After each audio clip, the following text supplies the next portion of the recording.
alumnas y alumnos de tercer grado de secundaria. Sean bienvenidas y bienvenidos a Aprende en Casa 2. Mi nombre es Ricardo León Rosario y les acompañaré en la sesión de hoy, en la cual hablaremos de los contrastes sociales y económicos que están presentes en la sociedad. Antes de comenzar, recuerden cuidar su salud, lavarse constantemente las manos, cuidar su alimentación y realizar alguna actividad física en casa. Es importante que pongan mucha atención al tema. Tengan a la mano su cuaderno, bolígrafo o lápiz para anotar los puntos importantes de esta sesión. Si tienen discapacidad visual, preparen sus hojas Ledger, su punzón y su regleta. Iniciamos. El valor de la igualdad ha estado presente desde la época antigua en las discusiones filosóficas sobre política. Por ejemplo, para el filósofo griego Aristóteles, la igualdad entre los ciudadanos era muy importante.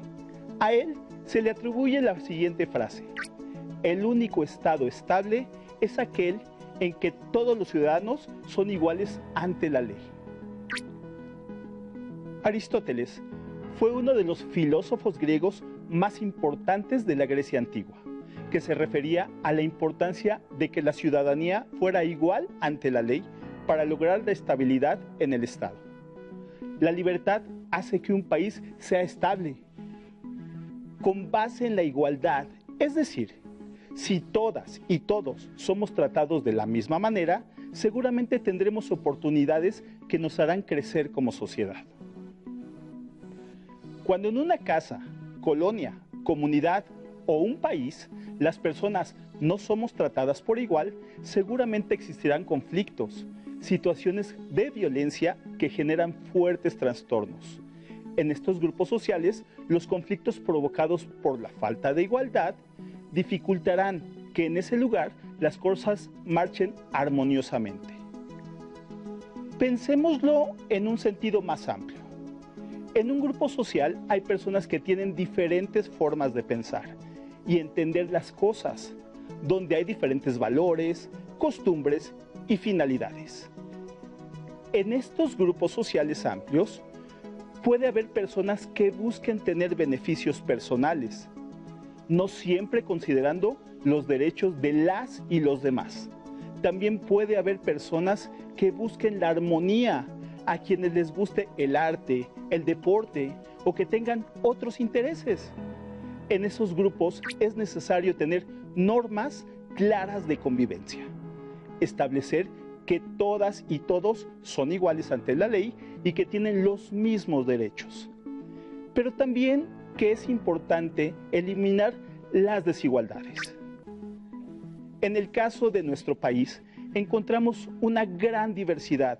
Hay diferentes etnias con tradiciones distintas, así como grupos sociales con distintas ideas, religiones, posiciones sociales, económicas, entre muchos otros factores.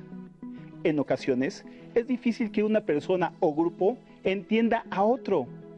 Y si alguno es minoritario, existe la tendencia a que sea marginado o poco valorado por no pensar o actuar como la mayoría.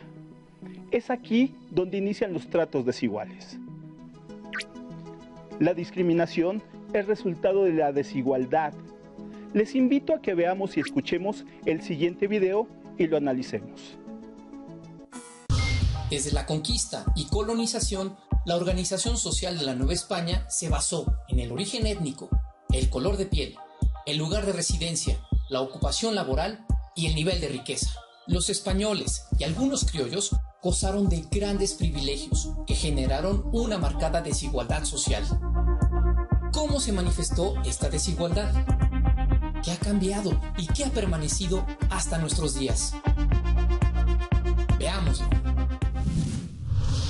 Mientras los españoles y algunos criollos vivían en la opulencia, la riqueza y las propiedades se concentraban en unas cuantas manos. El resto de la población no tenía acceso a la educación, vivía en la pobreza y debía pagar tributo y diezmo a la iglesia.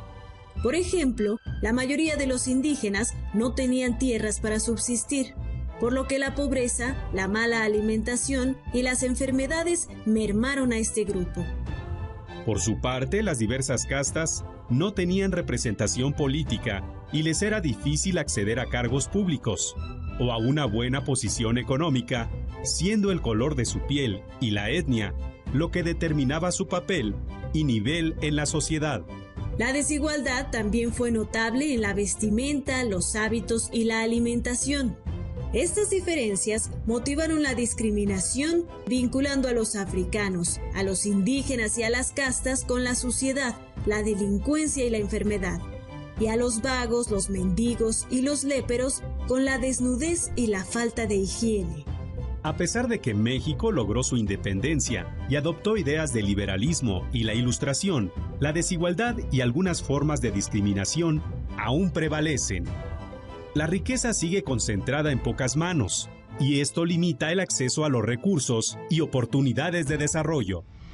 Actualmente hay grupos vulnerables que sufren desigualdad, discriminación e inequidad, como las niñas, niños y adolescentes, las personas con discapacidad, las mujeres, los miembros de la comunidad lésbico, gay, bisexual, transgénero y transexual, los migrantes, los indígenas, los jornaleros agrícolas, los refugiados, los afrodescendientes, las personas con VIH, los adultos mayores y las trabajadoras del hogar, entre otros. Esta desigualdad económica y social incide en varios ámbitos, como el laboral, el educativo, el de la salud, la alimentación y la vivienda. Veamos algunos ejemplos.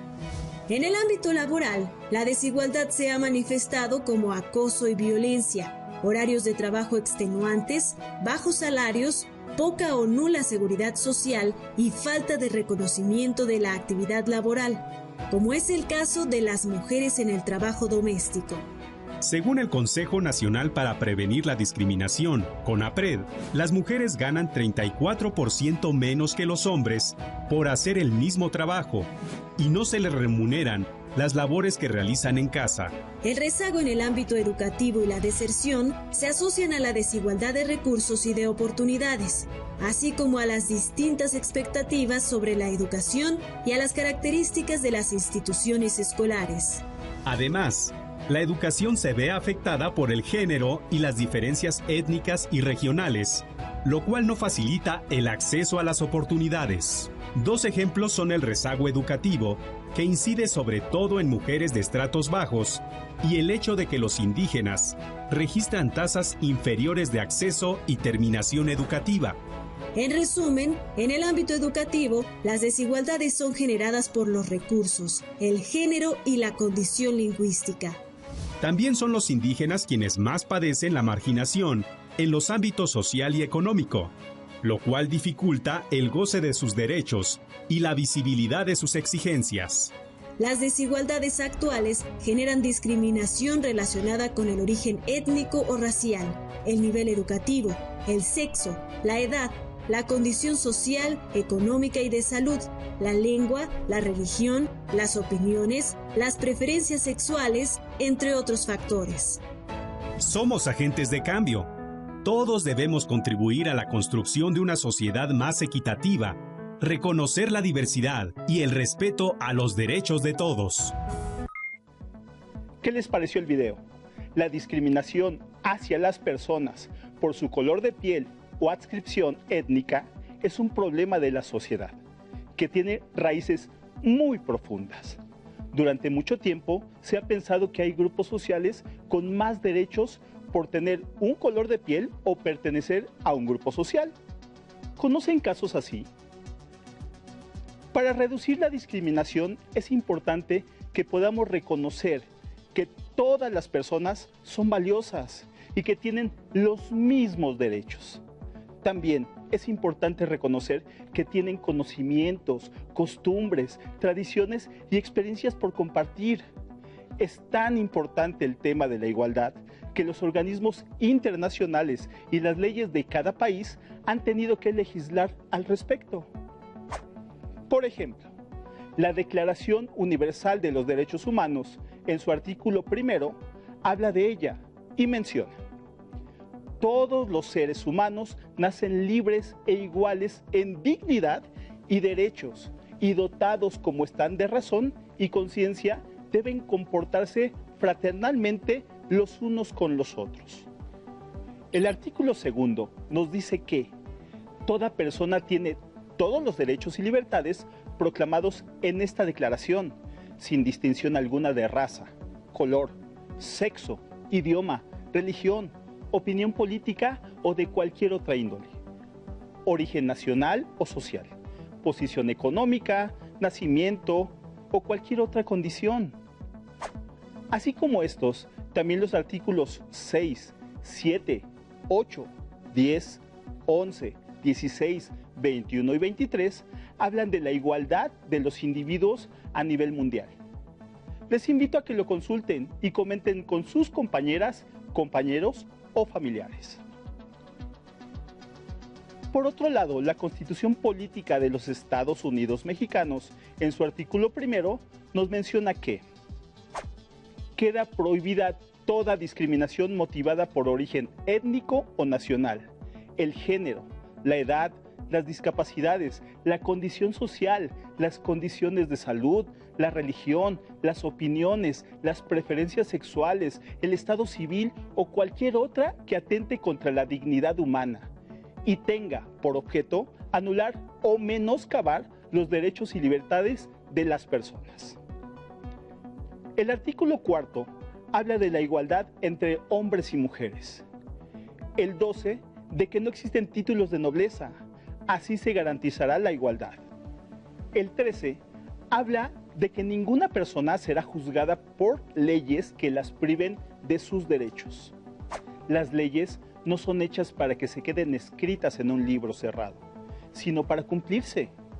Si en el lugar donde viven predominan condiciones como la desigualdad y la discriminación, es difícil aceptar que tengan facilidades para crecer de manera sana y desarrollarse plenamente.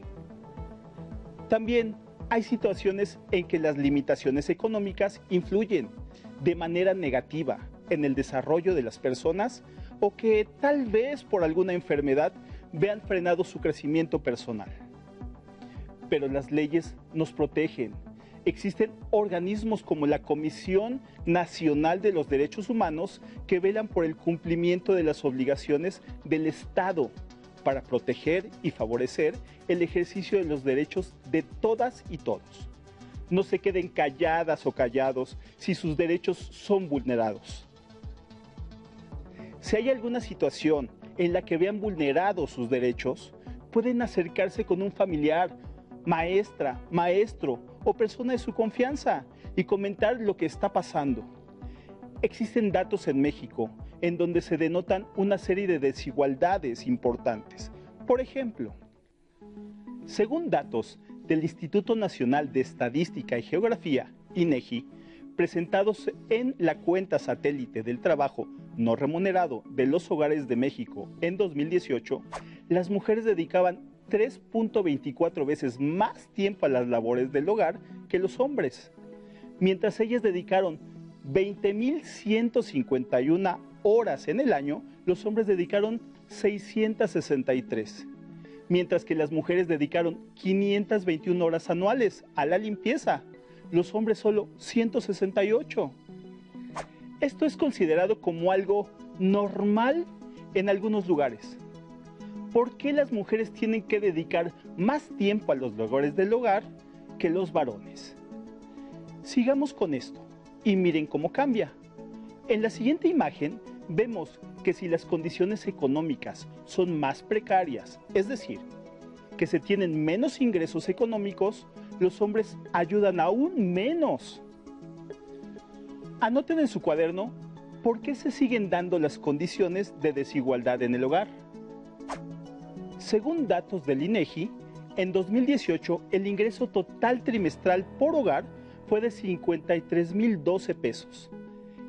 En el 10% de los hogares con menos ingreso se recibían 101 pesos diarios por hogar, mientras que en el 10% de los hogares con más ingreso se recibían 1,853 pesos diarios por hogar.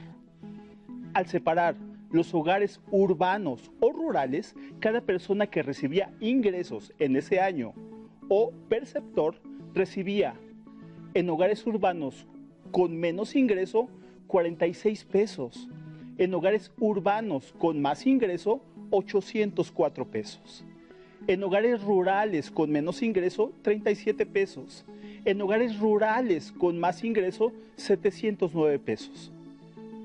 Por grupo de edad, las personas entre 50 a 59 años percibían 25.461 pesos al trimestre, mientras que las personas de 12 a 19 años percibían 4.713 pesos al trimestre.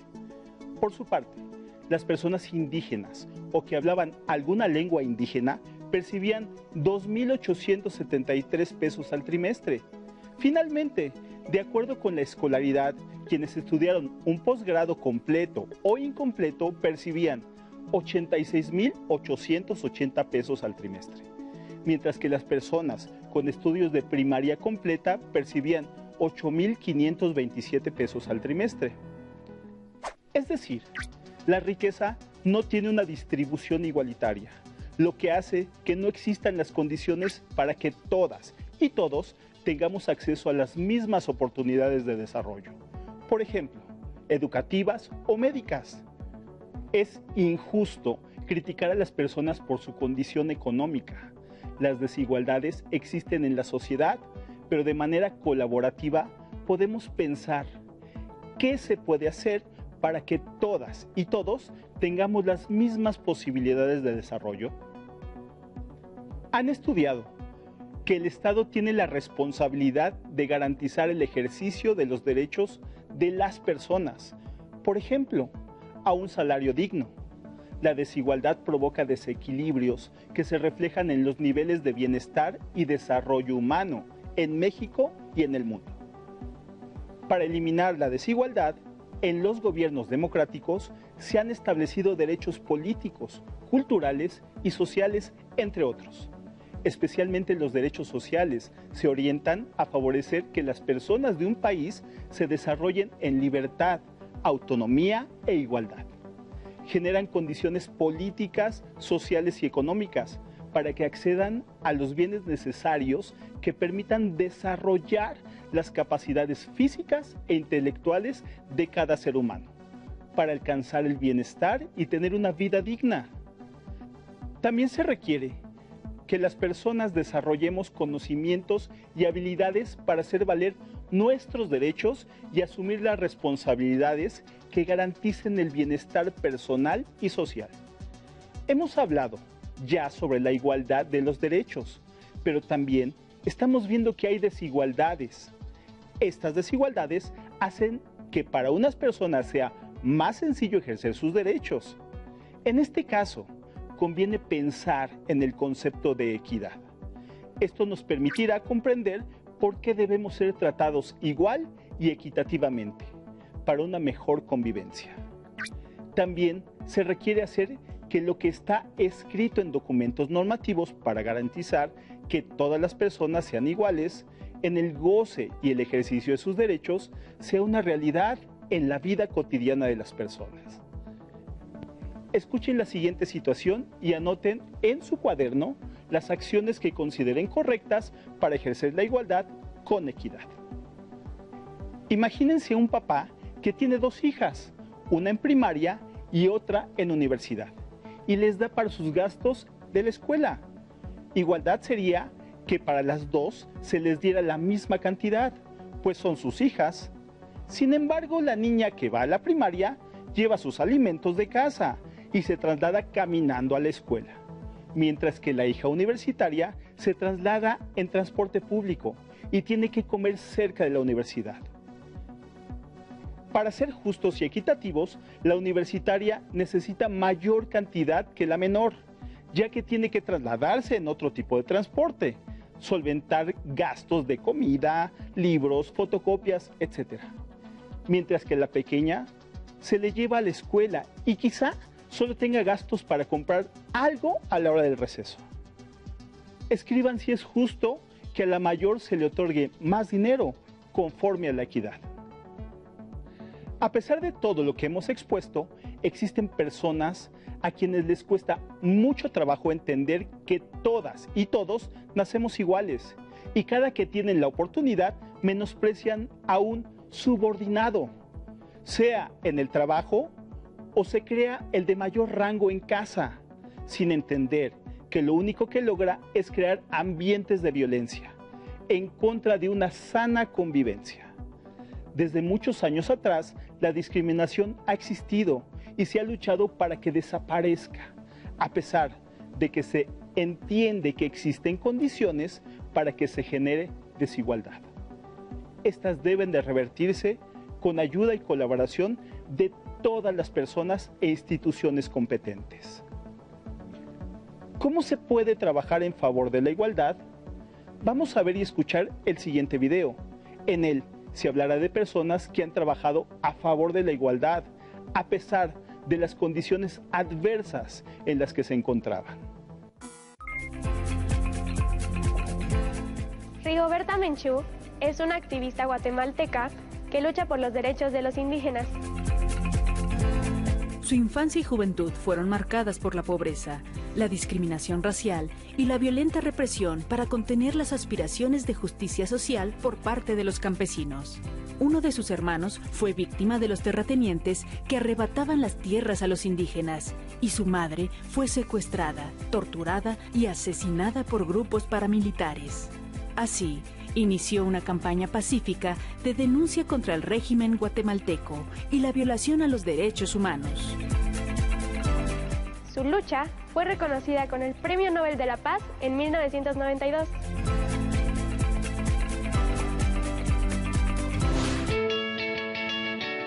Kofi Annan fue secretario general de la Organización de las Naciones Unidas de 1997 a 2006. Nació en Ghana y desempeñó varios puestos dentro de la ONU, como subsecretario general de Operaciones de Mantenimiento de la Paz y secretario general adjunto. Fue el 7º secretario general y el primer africano en ocupar este cargo. Trabajó incansablemente por afianzar la responsabilidad de este organismo en favor de la paz y la seguridad, por reforzar las obligaciones con respecto a la política de defensa de los derechos humanos y por la lucha contra enfermedades como el SIDA. En el 2001 le fue concedido el Premio Nobel de la Paz. ¿Qué les pareció el video? El caso de Rigoberta Menchú es claro en cuanto al trabajo por la igualdad ante una situación de violencia que se vivió en su país, que ella y su familia vivieron, y se propuso denunciar estos casos y ayudar a que las personas tuvieran mejores condiciones de vida.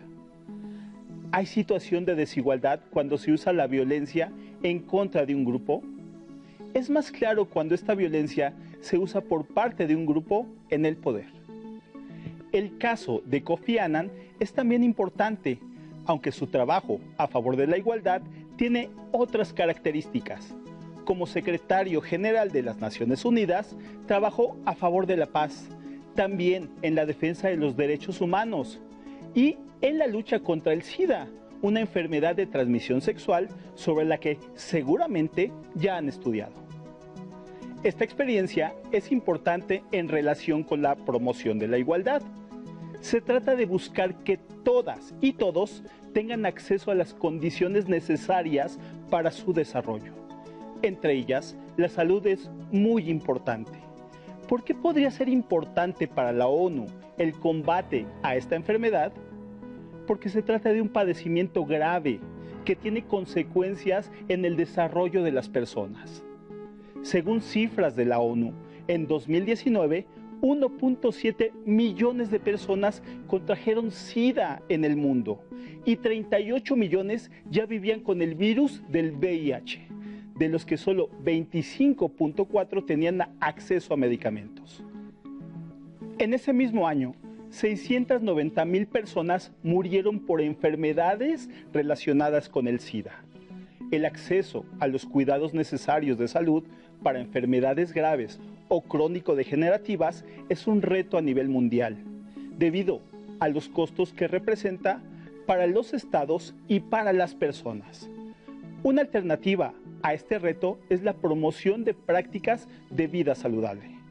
Apostar por la prevención, sobre todo en el caso de las enfermedades de transmisión sexual. Es una forma de reducir los contrastes sociales en el caso de la salud. ¿Y ustedes qué hacen para conseguir la igualdad en los grupos donde se desarrollan? Todas y todos tenemos injerencia en ese tema. No generemos desigualdad y no seamos víctimas de alguien que se quiera aprovechar de nosotras y nosotros. Recuerden que tienen derechos que les conceden las leyes máximas nacionales e internacionales, mismas que debemos conocer, defender y exigir para que se apliquen de manera igual y justa en nuestra persona y en las de los demás. Espero que el tema de hoy haya quedado muy claro. Apóyense de su libro de texto, en su profesora o profesor de asignatura, algún familiar o persona de confianza para resolver todas sus inquietudes.